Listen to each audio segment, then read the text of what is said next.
नंदुरबार जिल्ह्यात उष्णतेचा पारा दिवसेंदिवस वाढत चालला आहे. त्यामुळे नवीन लागवड करणाऱ्या फळबागांना याचा फटका बसू नये यासाठी शेतकऱ्यांकडून आता क्रॉप कव्हरचा वापर जो आहे तो केला जात आहे. आपण पाहू शकतो की हे केळीचे क्षेत्र आहे आणि या केळीच्या क्षेत्रामध्ये केळीच्या जे नवीन लागवड केलेली त्याला नुकसान होऊ नये यासाठी शेतकऱ्यांकडून क्रॉप कव्हर जे आहे ते लागवड लावले जात आहे.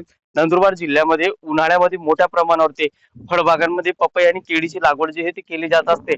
मात्र उष्णतेची तीव्रता जी आहे ती दिवसेंदिवस अधिक वाढत चाललेली आहे आणि या उष्णतेमुळं या नवीन लागवड केलेल्या फळबागांच्या झाडांना फटका बसू नये यासाठी क्रॉप कव्हरचा वापर करत या वेगळ्या पद्धतीने लागवड जी आहे ती केली जात आहे. काही प्रमाणावर बांबूच्या ज्या लहान लहान लाकडे जे आहेत त्यांचा वापर केला जातोय आणि जे क्रॉप कव्हर जे आहेत ते लावले जातात जेणेकरून सूर्याचे जे काही पडणारे जे किरण आहे त्या झाडांवरती येऊ नये.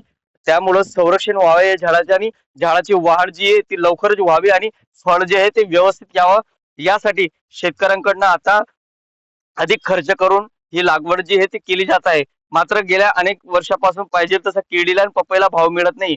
मात्र शेतकऱ्यांकडनं अनेक पद्धतीने पिकं जगवण्यासाठी नवीन नवीन शक्कल जी आहे ती लढवली जात आहे आणि यातच आता क्रॉप कव्हरचा वापर केला जात आहे आणि या क्रॉप कव्हर मुळे फळांना आणि झाडांना संरक्षण जे आहे ते मिळताना दिसून येणार आहे. कारण की गेल्या काही दिवसापासून नंदुरबार जिल्ह्यामधील तापमानाची तीव्रता जी आहे ते दिवसेंदिवस वाढत चाललेली आहे. जवळपास 40° पर्यंत तापमान जे आहे ते आता वाढलेलं आहे. त्यामुळं एप्रिल महिन्यामध्ये आणि मार्च महिन्यामध्ये तापमानाची तीव्रता जी आहे ती अधिक होती झालेली आहे. तर एप्रिल महिन्याची सुरुवात जी आहे त्यामुळं तापमानाचा पारा जो आहे तो आणखीन वाढण्याची शक्यता आहे. तर मे महिन्यामध्ये मोठ्या प्रमाणावरती तापमान जे आहे ते जाणवणार असल्यामुळं शेतकऱ्यांकडनं उशिराने का होईना पण लागवडीला सुरुवात झालेली आहे फळबागांना आणि संरक्षण जे आहे ते आता या क्रॉप कव्हरच्या माध्यमातून शेतकऱ्यांकडनं केलं जात आहे.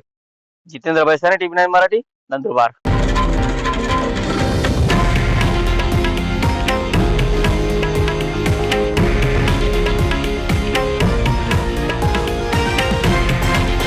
हे आहे देशातील नंबर 1 न्यूज नेटवर्क आणि आपण पाहत आहात टीव्ही 9 मराठी, एकमेव.